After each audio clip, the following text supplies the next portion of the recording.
Les démocrates vont-ils perdre la majorité au Congrès américain? Les électeurs vont trancher le 8 novembre, c'est dans 27 jours précisément. Mais ces élections de mi-mandat ressemblent de plus en plus au match retour entre Joe Biden et Donald Trump. Avec nous pour en parler, Jérôme Viala-Godefroy, bonsoir. Bonsoir. Bienvenue, vous êtes spécialiste du discours politique aux États-Unis. Vous enseignez à Sciences Po. Avec nous également en direct, Nicole Bacharan, bonsoir. Vous êtes politologue, bonsoir. Spécialiste des États-Unis. On commence avec vous, Nicole Bacharan. Peut-être d'abord quelques mots sur le climat général de cette campagne électorale. On le dit, très tendue. Des élus, des agents électoraux alertent contre un regain de violence. Pourquoi ces tensions ? On est dans un mouvement de tension qui dure depuis longtemps et particulièrement depuis les années Trump. La capacité des États-Unis à organiser des élections dans le calme et dont le résultat soit reconnu comme légitime par les gagnants comme par les perdants est de plus en plus fragile. Et c'est vrai qu'au cours des derniers mois, on a noté une recrudescence des menaces verbales et parfois même physiques contre les élus, contre les candidats, et l'idée que le résultat des élections pourrait ne pas être accepté dans un certain nombre de districts ou d'États est de plus en plus présente, avec se répandant le sentiment que, à ma foi, le recours à la force n'est pas forcément illégitime.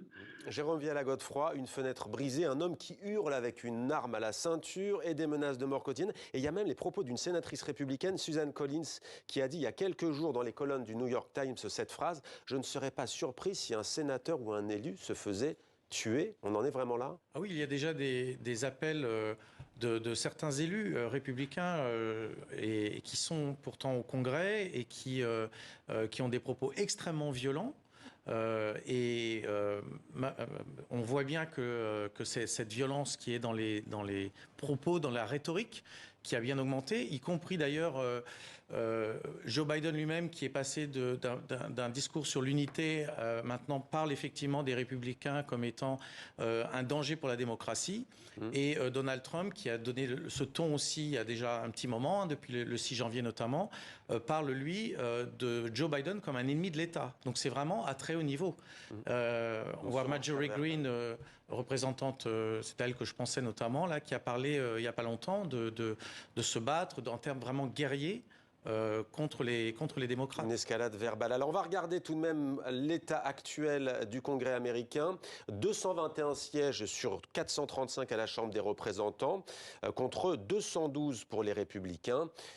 Et puis pour le Sénat, il y a 50 élus, les républicains aussi, mais la vice-présidente démocrate Kamala Harris peut départager les sénateurs en cas d'égalité. Nicole Bacharan, qui est favori? Que disent les sondages, les démocrates ou les républicains?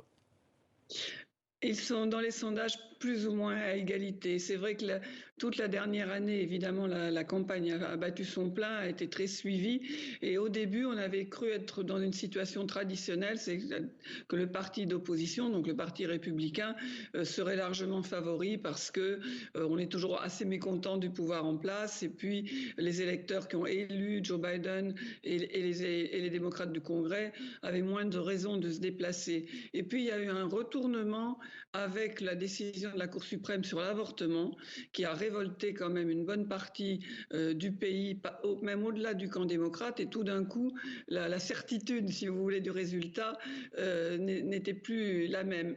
Puis là, on revient à plus ou moins une égalité, parce que les questions, notamment sur l'inflation, le prix de l'essence, des choses qu'on connaît bien en France à l'heure actuelle, reviennent sur le devant de la scène. Donc honnêtement, ça va être très serré et probablement contesté, même au-delà de la date de l'élection. Alors, un scrutin très serré. Jérôme Viala-Godefroy. Pour autant, depuis 1860, j'ai bien 1860 et la mise en place du duopole, comme on l'appelle, partisan entre démocrates et républicains, 37 des 40 élections de mi-mandat, les mi-termes, se sont soldées par un recul du parti du président en exercice. À la Chambre des représentants, en tout cas, ça serait quasiment un miracle que Joe Biden conserve une majorité à la Chambre des représentants. Alors ça, c'est vrai que les sondages montrent que les républicains devraient ou pourraient gagner la Chambre. C'est beaucoup plus serré au niveau du Sénat. Parce que là, ce que je veux dire, c'est quasiment un référendum pour ou contre le président en place, quoi. Alors, c'est souvent ça. Mais là, effectivement, il y a d'autres enjeux en place. Alors, le gros problème, ça va être, pour les démocrates, c'est la question de l'économie. Ça va être aussi le prix de l'essence, puisque celui-ci devrait remonter. Mais par contre, il y a effectivement le problème de l'avortement. Et puis, il y a aussi toutes les questions locales. Parce que maintenant, la question de l'avortement est devenue aussi une question locale qui a lieu dans les États par rapport... certains États vont faire des référendums où il va y avoir des votes au niveau des assemblées législatives locales par rapport notamment à l'avortement. Il y a un État républicain, par exemple, qui a voté contre l'interdiction de l'avortement après la décision de la Cour suprême. Alors, dans le Kansas, ce qui était très étonnant, c'est qu'on a eu ce vote au mois d'août d'un État très républicain qui a voté massivement contre un amendement qui voulait interdire l'avortement. Ce qui a beaucoup surpris les analystes, puisque vraiment le Kansas, normalement, suit vraiment la doxie républicaine. Et là, ça a vraiment surpris. Ouais. Juste, Nicole Bacharan, la question me vient sur la guerre en Ukraine et l'invasion russe de l'Ukraine. Ça peut jouer. On sait que Joe Biden est en duel frontal avec Vladimir Poutine, alors que son prédécesseur Donald Trump était clairement un dirigeant non interventionniste. Est-ce que ça peut jouer ? Écoutez, ça peut jouer. C'est en train de devenir une des questions de l'élection.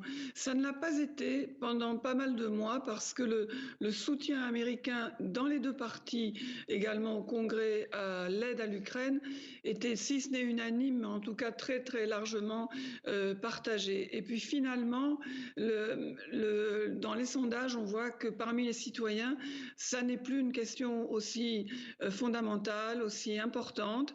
Et puis l'inquiétude qu'il y a également, c'est que les candidats et certains élus qui se représentent particulièrement à la Chambre des représentants et qu'on peut qualifier d'appartenant à la mouvance trumpiste ne s'intéressent vraiment pas beaucoup à l'Ukraine et pourraient mettre en danger au Congrès les votes qui ont eu lieu à plusieurs reprises, à la fois de soutien et puis de vote évidemment de crédits très très importants en matière d'aide militaire, humanitaire et sociale et économique en général à l'Ukraine. Donc maintenir l'appui de la population et des élus au soutien à l'Ukraine, ça demeure assez solide, mais ça s'effrite un peu. Donc ça peut entrer dans les préoccupations électorales. Jérôme Biala-Godefroy, Nicole Bacharan parlait de ce mot trumpiste. C'est vrai que maintenant on parle carrément d'un courant politique. Il y a les démocrates, les républicains et le trumpisme. Quel rôle peut jouer le trumpisme dans cette élection?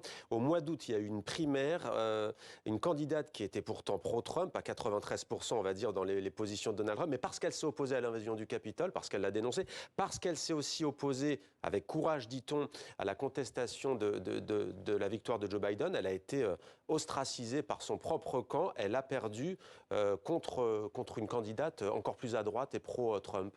Tout à fait.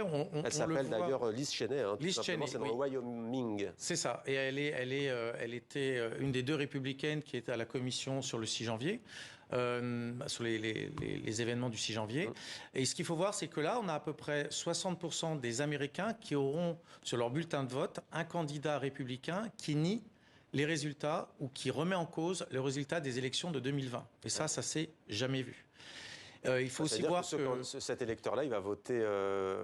Alors, il aura un choix entre voter démocrate ou voter pour un républicain négationniste. Est-ce qu'il y a beaucoup de candidats trumpistes ?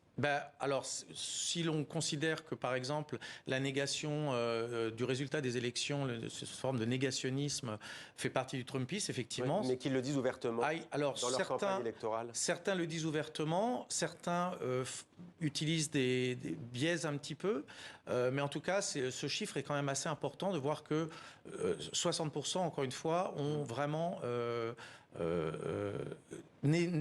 sont dans la négation de ces résultats. Ouais. Et ça, c'est une situation inédite. Ça veut dire quoi, Nicole Bacharan? Ça veut dire qu'en fait, Donald Trump, ses élections mi-terme, ça peut être sa rampe de lancement pour se représenter? En tout cas, c'est exactement comme ça qu'il le voit. Tout le monde sait qu'il veut être candidat. Les règles sur le financement des campagnes l'obligent à attendre un petit peu. Ce sera pour lui normal d'annoncer sa candidature après les midterms. Et il a fait un grand meeting tout récemment dans le Nevada où il est revenu sur tous ses thèmes préférés, l'immigration, la criminalité, l'économie qui s'effondre, les démocrates ennemis de l'État et le fait, il va le répétant partout, qu'il a été élu 2 fois président des États-Unis, qu'il a gagné 2 fois les élections. Et ça, c'est vraiment le cœur de son message. Et il veut se venger en 2024 de ceux qui l'ont empêché de rester au pouvoir après l'élection de 2020. Et autant on voit d'un côté que le Parti démocrate est quand même assez divisé, mais reste un parti démocratique, autant dans le Parti républicain, ça n'est pas du tout le cas. Et vous avez, non seulement le parti est divisé, mais ceux qui, vous citiez l'exemple de Liz Cheney il y a quelques minutes, ceux qui ne contestent pas le fonctionnement institutionnel normal sont ostracisés, moqués, menacés, et les plus bruyants sont ceux qui continuent à affirmer, ou avec, comme le disait très très bien votre interlocuteur, ou de manière un peu biaisée pour essayer de ménager la sensibilité de tous les électeurs, mais continuent à dire d'une certaine manière que l'élection de 2020 a été volée. Et on en revient à la question de la survie de la démocratie américaine. Si les citoyens ne reconnaissent pas le résultat des élections, c'est quand même l'acte basique fondateur d'une démocratie. Et des États-Unis en particulier. Je vais vous poser la question sur cette question démocratique, mais juste sur Donald Trump, est-ce que quelque chose peut l'empêcher de se présenter? Il a des gros problèmes devant la justice? Oui, alors c'est ce qui est dit depuis très très longtemps. C'est vrai qu'il y a des problèmes au niveau, à la fois au niveau de l'État de New York, par exemple. Il y a des enquêtes, il a d'énormes problèmes au niveau de problèmes légaux. Pour le moment, ça n'a jamais abouti et c'est très compliqué parce que ça devient vite une question politique. Est-ce qu'il y a des soutiens dans ce qu'on appelle l'État profond, même si, bon, en général, quand on dit État profond, on ne sait pas trop ce que ça veut dire, mais quand même dans l'appareil, dans l'administration, est-ce qu'il est soutenu encore ou est-ce qu'il est justement, de par les événements, honni? Je pense, il n'est pas forcément soutenu, simplement il y a quand même eu parmi les juges qui ont été nommés par Trump et par son administration, notamment au niveau fédéral, il y a de nombreuses cours qui ont quand même des juges qui ont des tendances trumpistes. On l'a vu récemment quand il y a une remise en question sur l'enquête des archives qu'il a pris avec lui. Il a fait un recours auprès d'un juge qu'il avait lui-même nommé. Et donc on voit qu'il y a quand même, petit à petit une remise en cause vraiment démocratique qui commence à rentrer effectivement dans les institutions. Merci beaucoup Jérôme Viala-Godefroy et merci Nicole Bacharan pour votre éclairage dans ce grand angle consacré aux midterms qui auront lieu le 8 novembre prochain, les élections de mi-mandat.